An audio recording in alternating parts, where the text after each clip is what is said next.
Margot Dupont stared at the cream-colored envelope on her kitchen table, her fingers tracing the gold-embossed lettering that spelled out her name. The paper was thick and luxurious, a stark contrast to the bills and junk mail that usually filled her mailbox. With trembling hands, she opened it, already knowing what lay inside. "You are cordially invited to the annual charity gala." Her heart sank. The charity gala was the event of the season where Washington, D.C.'s elite gathered to sip champagne, nibble on canapes, and congratulate themselves on their generosity. It was also an event that Margot, a modest middle school teacher, had no business attending. And yet here was the invitation, a golden ticket to a world she could only dream of. Her best friend from college, Charlotte Astor, had insisted on adding Margot to the guest list. "It'll be fun," Charlotte had said, her voice bubbling with excitement over the phone. Just like old times. But it wasn't like old times. Charlotte had married into old money, while Margot struggled to make ends meet on a teacher's salary. The thought of standing in a room full of Washington's most influential people made Margot's palms sweat. She glanced around her small apartment, taking in the secondhand furniture and the stack of papers waiting to be graded. How could she possibly fit in at an event like that? As if on cue, her phone buzzed with a text from Charlotte. "Did you get the invite? What are you wearing?" Margot's stomach churned. She hadn't even considered what to wear. Her closet was filled with sensible slacks and cardigans, perfect for corralling middle schoolers, but woefully inadequate for a black tie affair. With a sigh, she typed back, "Just got it. Not sure about attending." The response was almost immediate. "Nonsense. You have to come. I won't take no for an answer. Come over tomorrow and we'll find you something perfect to wear." Margot bit her lip, torn between excitement and anxiety. She knew she should decline, should focus on her upcoming parent-teacher conferences and the pile of ungraded essays. But a small part of her, the part that still dreamed of a life beyond lesson plans and staff meetings, couldn't resist the allure of one magical night. "Okay," she typed back, her finger hovering over the send button for a moment before pressing it. The next day, Margot found herself standing in Charlotte's walk-in closet, a space larger than Margot's entire bedroom. Dresses in every color and style hung in neat rows, shoes lined up beneath them, like soldiers awaiting inspection. "Try this one," Charlotte said, pulling out a sleek black gown. "It'll look amazing on you." Margot slipped it on, the silk cool against her skin. When she looked in the mirror, she barely recognized herself. The dress hugged her curves in all the right places, making her feel elegant and sophisticated. Charlotte clapped her hands in delight. "You look stunning, but it's missing something." She disappeared into an adjoining room, returning moments later with a velvet box. "This will complete the look. Oh, and that." She opened the box, revealing a necklace that took Margot's breath away. A cascade of diamonds sparkled in the light, each stone catching and reflecting the glow of the chandelier above. "I can't wear that," Margot protested, her eyes wide. "It must be worth a fortune." Charlotte waved her hand dismissively. "Don't be silly. It's just sitting in my jewelry box collecting dust. Besides, it's perfect with the dress." Before Margot could object further, Charlotte was fastening the necklace around her neck. The weight of it felt foreign, like a collar of responsibility she wasn't prepared to bear. "There," Charlotte said, stepping back to admire her handiwork. "Now you look like you belong." Margot stared at her reflection, barely recognizing the woman who stared back. With her hair swept up, the black dress hugging her curves, and the diamonds glittering at her throat, she looked like she stepped out of the pages of a magazine. For a moment, she allowed herself to imagine a different life, one where she attended galas and charity events regularly, where diamonds were an everyday accessory rather than an unattainable dream. "I don't know, Charlotte," she said hesitantly. "It's too much. What if something happens to it?" Charlotte laughed, the sound light and carefree. "Don't be ridiculous. It's just for one night. What could possibly go wrong?" Margot nodded, trying to quell the unease in her stomach. It was just one night, after all. One night to feel like Cinderella, to experience a world so different from her own. As she left Charlotte's mansion, the necklace safely tucked away in its velvet box, Margot couldn't shake the feeling that she was stepping onto a path that would change her life forever. Little did she know just how prophetic that feeling would turn out to be. The charity gala was held in the opulent ballroom of the Willard Intercontinental Hotel, a historic landmark that had hosted presidents and dignitaries for over a century. As Margot stepped out of the taxi, She felt like an imposter in a world of glitz and glamour. The necklace felt heavy around her neck, a constant reminder of the responsibility she carried. She took a deep breath, smoothed down her borrowed dress, and ascended the marble steps. Inside, the ballroom was a sea of designer gowns and tuxedos. Crystal chandeliers cast a warm glow over the crowd, their light catching on jewels and cufflinks. Margot felt overwhelmed, her senses assaulted by the cacophony of laughter, clinking glasses, and the soft strains of a string quartet. "Margot, you made it!" Charlotte's voice cut through the noise.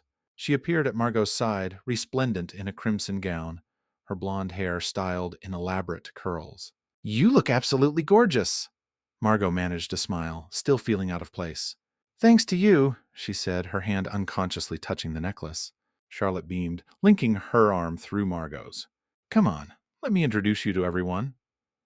What followed was a whirlwind of introductions. Margot met senators, CEOs, and socialites, each more impressive than the last. She sipped champagne and nibbled on hors d'oeuvres that probably cost more than her weekly grocery budget. To her surprise, Margot found herself enjoying the evening.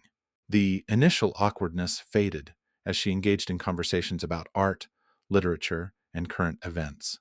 Her perspective as a teacher brought a fresh viewpoint to discussions, and she found herself the center of attention more than once. "You simply must tell us more about your work with underprivileged youth," a silver-haired woman in a designer suit insisted, her eyes sparkling with interest.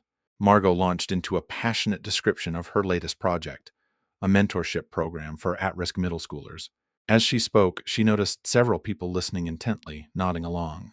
"That's fascinating," a distinguished man in a tuxedo commented.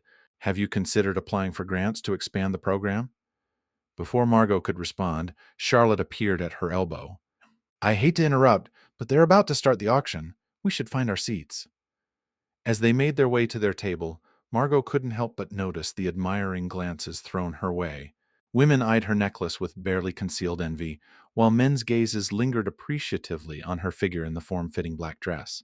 "You're the belle of the ball," Charlotte whispered, giving Margot's arm a squeeze. "I told you that necklace would work wonders." Margot blushed, both flattered and uncomfortable with the attention. She wasn't used to being in the spotlight, to being seen as anything other than a dedicated but unremarkable teacher. The auction was a blur of raised paddles and astronomical bids. Margot watched in awe as hundreds of thousands of dollars were pledged for various charities. When the final gavel fell, the room erupted in applause. As the night wore on, Margot found herself swept up in the excitement. She danced with a charming diplomat, discussed education reform with a state senator, and even caught the eye of a handsome tech entrepreneur who asked for her number. It was well past midnight when Charlotte found her again, both of them flushed from dancing and champagne. "Ready to call it a night?" Charlotte asked, stifling a yawn. Margot nodded, suddenly aware of how tired she was. The weight of the necklace, which she had almost forgotten about during the evening, seemed to increase tenfold. They said their goodbyes and made their way out of the hotel. The cool night air was a shock after the warmth of the ballroom. Margot shivered, pulling her wrap tighter around her shoulders. "Let me call you a cab," Charlotte offered, but Margot shook her head. "It's a beautiful night. I think I'll walk for a bit, clear my head." Charlotte looked uncertain. "Are you sure? It's late." "I'll be fine," Margot assured her. "I don't live far. Besides, after all that champagne, the fresh air will do me good." After a moment's hesitation, Charlotte relented. They hugged goodbye, promising to meet for lunch soon to recap the evening's events. As Margot set off down the sidewalk, her heels clicking against the pavement, she felt a sense of exhilaration.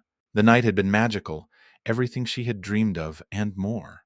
For a few hours, she had been part of a world so different from her own, a world of luxury and influence. She reached up to touch the necklace, a smile playing on her lips as she remembered the admiring glances and compliments it had garnered. It was then that she realized something was terribly wrong. Her fingers met bare skin where the diamonds should have been. The necklace was gone. Panic seized Margot's chest, constricting her breath as her fingers frantically searched her neck and collarbone. The necklace was nowhere to be found. She spun around, her eyes scanning the darkened sidewalk, hoping against hope to see a glint of diamonds in the streetlight. "No, no, no," she muttered, her voice rising with each repetition. The magical evening shattered around her, replaced by a nightmare of her own making. Margot retraced her steps, her heart pounding in her ears. She scrutinized every inch of the pavement, ignoring the curious glances from late-night revelers. The borrowed heels, so elegant earlier, now pinched her feet mercilessly as she walked back and forth, searching in vain. After what felt like hours but was likely only minutes, Margot found herself back at the hotel entrance. The doorman, who had greeted her so warmly earlier, now regarded her with concern. "Is everything all right, miss?" he asked, taking in her disheveled appearance and frantic expression. I I lost a necklace, Margot stammered, her voice cracking. "A diamond necklace. It's very valuable. Have you seen it?" The doorman's eyebrows shot up. "I'm sorry, miss, but I haven't. When did you last have it?" Margot closed her eyes, trying to remember. "I'm sure I had it when I left the ballroom. I think I still had it when I said goodbye to my friend outside." The doorman nodded sympathetically. "Let me call the manager. We can check the security cameras, see if we can spot when it might have fallen off." As he made the call, Margot sank onto a nearby bench, her legs suddenly weak. The enormity of what had happened was starting to sink in. She had lost a necklace worth more than she would make in years. A necklace that wasn't even hers.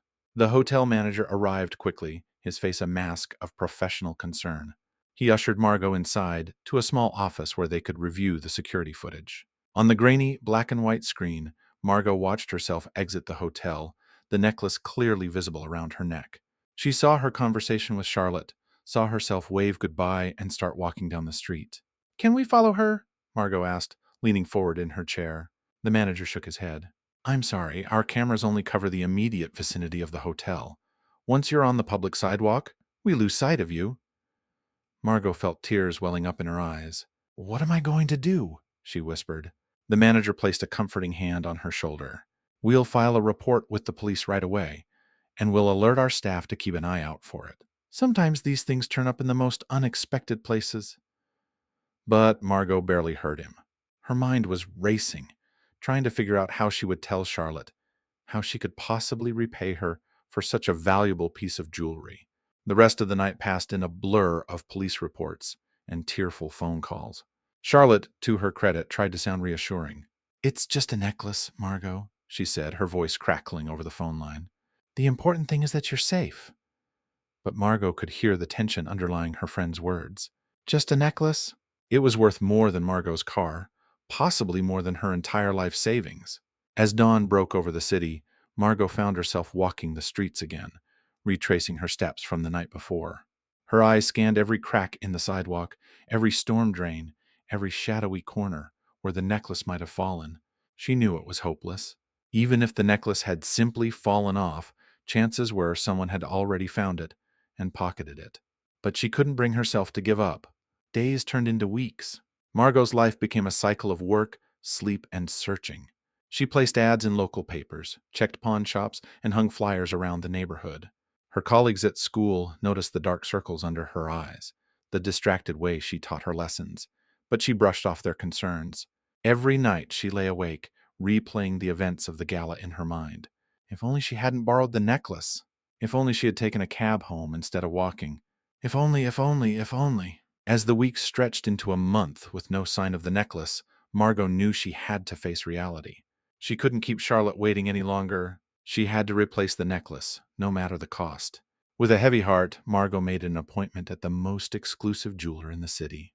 As she stepped into the gleaming showroom, she felt woefully out of place in her simple work clothes.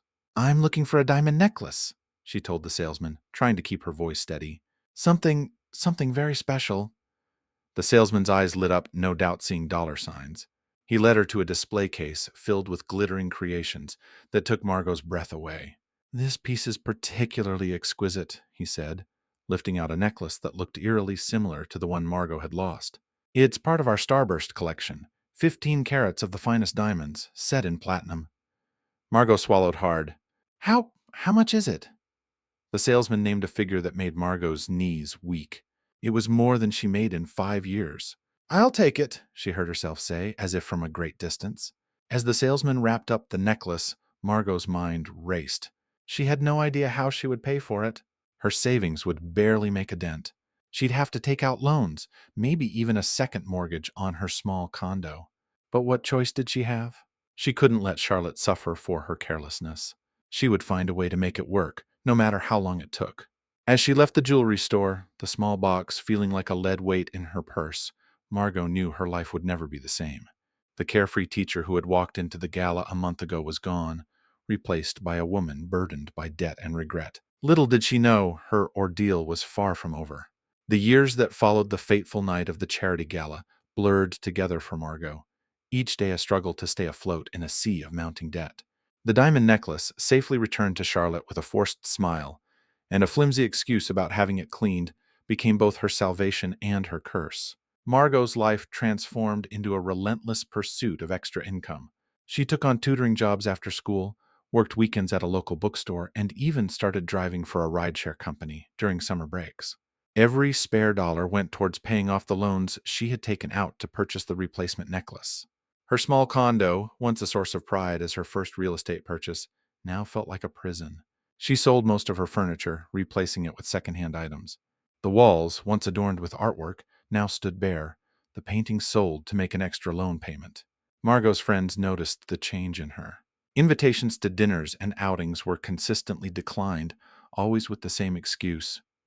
"I'm sorry, I have to work." Eventually, the invitations stopped coming altogether. Even her performance at school began to suffer. The passion that once lit up her classroom discussions dimmed, replaced by exhaustion and distraction. Her students, once eager to learn from her, now whispered about Ms. DuPont's perpetual fatigue and shortened temper. Charlotte, oblivious to the true cause of Margot's struggles, tried to help in her own way. She offered Margot money, insisting it was just a loan between friends, but Margot always refused. The thought of taking more charity from Charlotte, especially when she was already living a lie about the necklace, was unbearable. "I'm just going through a rough patch," Margot would say, forcing a smile. "I'll be fine." But she wasn't fine. The weight of her secret and the crushing debt were taking their toll. Margot found herself lying awake at night, staring at the ceiling, wondering how her life had spiraled so far out of control. She thought often of the night of the gala, of the woman she had been then, confident, admired, part of a world she had only dreamed of. Now that memory felt like a cruel joke, a glimpse of a life she could never have. The necklace, which had seemed so beautiful and alluring that night, now haunted her dreams. In her nightmares, she saw it draped around her neck, growing tighter and tighter until she couldn't breathe. As the years passed, Margot's appearance began to reflect her inner turmoil. Her once lustrous hair became dull and lifeless, often pulled back in a hasty ponytail. Dark circles became a permanent fixture under her eyes, and stress lines etched themselves into her forehead. She avoided mirrors when she could, not wanting to see the physical manifestation of her guilt and stress. When she did catch a glimpse of herself, she hardly recognized the woman staring back at her. Despite her best efforts, the debt seemed insurmountable. Every time she made progress, some new expense would arise: a car repair, a medical bill, unnecessary home maintenance. It felt like running on a treadmill, expending all her energy but getting nowhere. Margot's world shrank to the size of her debts. She could recite the balance of each loan down to the penny, knew exactly how many more payments she had left on each one. These numbers became her mantra, the first thing she thought of when she woke and the last thing on her mind before she fell into fitful sleep. The worst part was the constant fear of discovery. Every time her phone rang, every time she saw Charlotte, her heart would race, wondering if this was the moment her lie would be exposed. The thought of Charlotte finding out the truth, of losing her oldest friend on top of everything else, was almost too much to bear. As another anniversary of the gala approached, Margot found herself sitting at her small kitchen table, surrounded by bills and loan statements. She buried her face in her hands, allowing herself a moment of weakness. "If only I hadn't been so vain," she whispered to the empty room. "If only I had been content with what I had." But wishes couldn't change the past. Margot took a deep breath, squared her shoulders, and picked up her pen. She had bills to pay, extra shifts to schedule, and a mountain of debt still to climb. Little did she know that fate was about to throw her another curveball, one that would shake the foundations of the life she had so painstakingly reconstructed. It was a crisp autumn afternoon, nearly 5 years since the night that had changed everything. Margot hurried down the sidewalk, her arms laden with grocery bags. She had just finished her Saturday shift at the bookstore and was rushing to prepare for her evening tutoring session. Lost in thought about lesson plans and budget calculations, she didn't notice the elegantly dressed woman exiting the boutique ahead of her until it was too late. They collided, sending Margot's groceries scattering across the sidewalk. "Oh, I'm so sorry," Margot exclaimed, dropping to her knees to gather her fallen items. "I wasn't watching where I was going." "Margot, is that you?" The familiar voice made Margot freeze. Slowly, she looked up, her heart sinking as she met the concerned gaze of Charlotte Astor. "Charlotte," Margot breathed, suddenly acutely aware of her shabby clothes and unkempt appearance. What are you doing here?" Charlotte knelt beside her, helping to collect the spilled groceries. "I was just picking up a dress for the charity auction next week, but never mind that. How are you? It's been ages." Margot forced a smile, trying to ignore the painful irony of the situation. Here she was, 5 years later, still paying for a necklace worn to a charity event, while Charlotte casually shopped for another. "I'm fine," Margot lied, accepting Charlotte's help to stand. "Just busy, you know how it is." Charlotte's eyes narrowed, taking in Margot's appearance more closely. "Are you sure you look tired?" Margot laughed, the sound brittle even to her own ears. "Oh, just working hard. The life of a teacher, always something to do." Charlotte nodded, but Margot could see the doubt in her eyes. "Listen," Charlotte said, "I was just about to grab a coffee. Why don't you join me? We have so much catching up to do." Margot's first instinct was to refuse. She had work to do, bills to pay. But something in Charlotte's expression, concern mixed with a hint of hurt, made her pause. "All right," Margot agreed hesitantly. "But just for a little while." They made their way to a nearby cafe, Charlotte chatting animatedly about mutual friends and recent events. Margot listened half-heartedly, her mind preoccupied with how she could politely excuse herself as soon as possible. As they settled into a cozy corner table with their drinks, Charlotte's demeanor suddenly changed. She leaned forward, her voice lowering conspiratorially. "Margot, I have to confess something," she said, her eyes twinkling with mischief. "Do you remember that necklace you borrowed for the gala all those years ago?" Margot's heart stopped.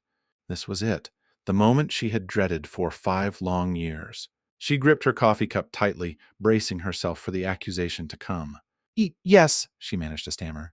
"What about it?" Charlotte grinned, oblivious to Margot's distress. "Well, I never told you this, but it wasn't real. Can you believe it? All those diamonds were actually cubic zirconia." The world seemed to tilt on its axis. Margot stared at Charlotte, unable to process what she had just heard. "What?" she whispered. Charlotte laughed, clearly enjoying her revelation. "I know, right? It was a gift from an ex-boyfriend who was trying to impress me. I didn't have the heart to tell him I knew it was fake. When you asked to borrow something for the gala, it seemed perfect. All the sparkle, without any of the worry." Margot felt as if she were underwater, Charlotte's words reaching her from a great distance. The necklace was fake.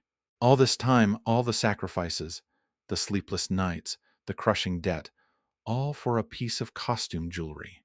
"Margot, are you all right? You've gone quite pale." Charlotte's voice cut through the fog in Margot's mind. With tremendous effort, Margot pulled herself together. "I'm fine," she said, her voice sounding strange to her own ears. "Just surprised. I had no idea." Charlotte reached across the table, patting Margot's hand. "I'm sorry I never told you. I thought it was just a bit of harmless fun. You're not upset, are you?" Margot looked at her friend's concerned face, feeling a complex mix of emotions. Relief, anger, disbelief, and an overwhelming sense of irony. "No," she said finally, a hysterical laugh bubbling up inside her. "No, I'm not upset. It's actually quite funny when you think about it." And then, to Charlotte's bewilderment, Margot began to laugh. She laughed until tears streamed down her face, years of tension and fear releasing in one cathartic moment. As her laughter subsided, Margot realized she had a choice to make. She could continue to carry the burden of her secret, or she could finally unburden herself and face the consequences. Taking a deep breath, Margot looked into Charlotte's confused eyes and said, "Charlotte, there's something I need to tell you about that necklace." Margot's hands trembled as she clasped her coffee cup, her eyes fixed on its swirling contents. The cafe's ambient noise faded away, leaving only the thunderous beating of her heart in her ears. She took a deep breath, steeling herself for the confession that was long overdue. "Charlotte," she began, her voice barely above a whisper, "I lost the necklace that night." Charlotte's brow furrowed in confusion.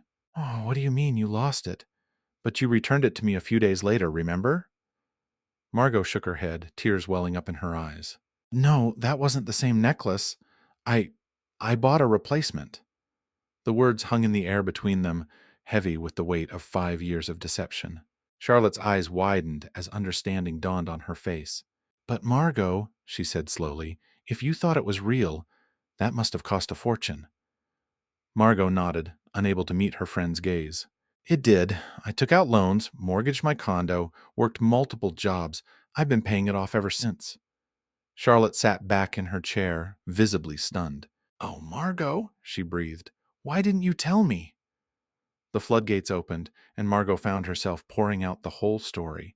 The panic when she realized the necklace was gone, the frantic search, the decision to replace it rather than admit her carelessness. She told Charlotte about the years of struggle, the isolation, the constant fear of discovery. As she spoke, Margot felt a weight lifting from her shoulders. The secret that had burdened her for so long was finally out in the open. When she finished, silence fell between them. Margot braced herself for Charlotte's anger, her disappointment, maybe even the end of their friendship. Instead, she felt Charlotte's hand cover her own. I had no idea, Charlotte said softly. All this time I thought you were just busy with work. If I had known. Margot looked up, surprised to see tears in Charlotte's eyes. You're not angry? Charlotte shook her head. Angry? No. I'm heartbroken that you've been carrying this burden alone for so long, and I feel terrible for my part in it. If I hadn't lent you that necklace, if I had just told you it was costume jewelry.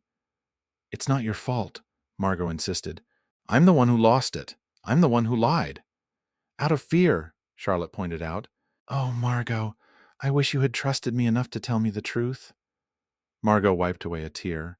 I was afraid of losing your friendship, and then, as time went on, it just got harder and harder to come clean. Charlotte squeezed her hand. Oh, you could never lose my friendship, not over something like this. They sat in silence for a moment, both processing the revelations of the afternoon. Finally, Charlotte spoke up. So, what happens now? She asked. Margot shrugged, feeling drained but oddly liberated. I don't know. I still have the loans to pay off. My life is still a mess, but at least I don't have to carry this secret anymore. Charlotte's eyes lit up with determination. We'll figure it out together. I can help with the loans. No, Margot interrupted firmly. I appreciate the offer, but I need to handle this myself. It's my responsibility. Charlotte nodded, respecting her friend's decision. All right, but at least let me help you find better paying jobs. I have connections. I can put in a good word for you. For the first time in years, Margot felt a glimmer of hope. That would be wonderful. Thank you. As they left the cafe, stepping out into the crisp autumn air, Margot felt as if she were seeing the world anew. The burden she had carried for so long was lifted, and though challenges remained, she no longer faced them alone. Charlotte linked her arm through Margot's as they walked. You know, she said thoughtfully, there's a lesson in all of this. Margot raised an eyebrow. Oh, what's that? Charlotte smiled. That the most valuable things in life aren't diamonds or jewelry. They're the connections we have with each other, our friendships, our honesty. Margot nodded, feeling a warmth spread through her chest. You're right. I just wish I had realized that sooner. As they parted ways, making plans to meet again soon, Margot felt a sense of peace she hadn't experienced in years.